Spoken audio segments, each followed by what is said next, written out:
You probably got in a car this morning, pressed a pedal, and hit 40 miles an hour without using a single muscle. Today, crossing a continent is practically invisible. You sit in a padded seat, let an engine do the work, and arrive hours later.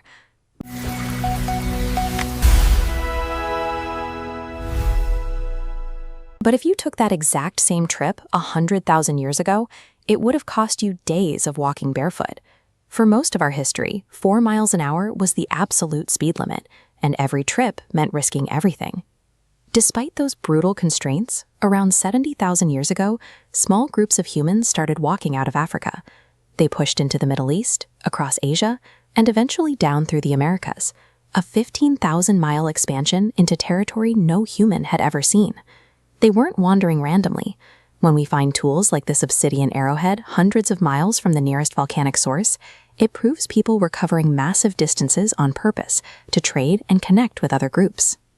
We succeeded because we developed specific engineering solutions to the physical bottlenecks that should have kept us stationary. We began with a biological deficit. A cheetah can hit 70 miles an hour, and a horse can sustain 30 for miles. A human tops out at 15, and only for a few seconds before the lungs start to burn. But speed wasn't the point. Our bodies are built for endurance.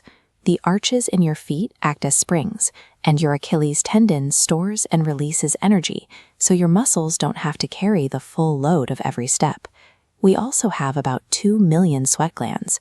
While every other large mammal on the savanna eventually overheats and has to stop, we can keep moving. We aren't built to be fast, we're built to never stop. We see the proof of this technology in 3.6 million-year-old volcanic ash in Tanzania. These footprints show 2 individuals walking upright, with a stride that looks almost exactly like yours. Walking conquered the land, but it eventually met a hard edge-boring limit, the water's edge. For hundreds of thousands of years, a body of water was a wall. You either found a shallow crossing, or you turned around. We know humans found a way over that wall at least 800,000 years ago. Stone tools found on the island of Flores prove a crossing happened, because even at the lowest Ice Age sea levels, the island was separated from the mainland by 12 miles of open ocean. Around 65,000 years ago, humans crossed from Southeast Asia to Australia. That meant sailing at least 60 miles of water they couldn't see across, using craft designed to float and navigate rather than just drift. 3,000 years ago, the Polynesians crossed the Pacific, the largest body of water on Earth. They built these double-hulled canoes to carry entire families and livestock across 2,500 miles of open water, navigating by the stars and the color of clouds. They reached Hawaii, New Zealand, and Easter Island.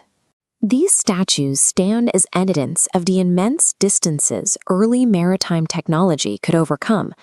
Even if you can walk far, you are limited by what you can carry. Your body can handle maybe 60 pounds before it starts to break down.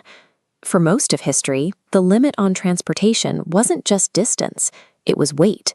We tried dragging heavy loads on hides, which lowered friction, but was still limited by human muscle. Then came the travois. By using 2 poles in a V shape, the load is slung in the middle, while the wide end drags on the ground. This geometry spreads the weight, allowing one person to move 100 pounds or more. 15,000 years ago, we began outsourcing this work to the dog. In the Arctic, teams of dogs could pull a family's entire camp across the ice, moving weight that no group of humans could carry alone. Solving the weight limit allowed us to move entire communities and resources, rather than just what we could fit in our hands. Despite boats and sleds, inland travel was still trapped at walking speed until 5,500 years ago in Central Asia. On the steppes of modern Kazakhstan, humans partnered with the horse. We see evidence of this in bits of mare's milk baked into ancient pottery and wear marks on horse teeth. By attaching the poles of the travois to the horse, we combined our existing cargo tools with a new, powerful engine. As this partnership became widespread, the top speed of travel jumped from 4 miles an hour to 30. Over the following centuries, the human world effectively shrunk by a factor of 8. Speed allowed trade routes to stretch further and gave armies the ability to reach a destination before an opponent even knew they were coming. The horse filled the gap between walking and our most famous mechanical invention. Humans had already reached every continent and crossed every ocean before anyone invented the wheel. The first wheels were used for pottery.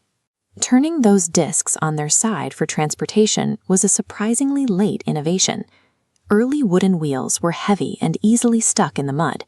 A horse without a cart was often faster than one with it. Around 2000 BC, the spoked wheel appeared.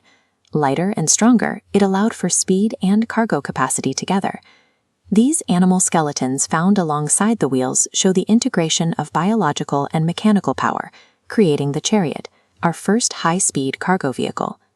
But wheels require infrastructure. The deep grooves in this ancient stone road show the impact of high-volume traffic. Wheels, animals, and paved roads together allowed for the birth of global empires. Every highway and modern airport terminal is an extension of that first ancestor who looked at the horizon and decided to walk. We solved the problem of distance so completely that we forgot it was ever a problem.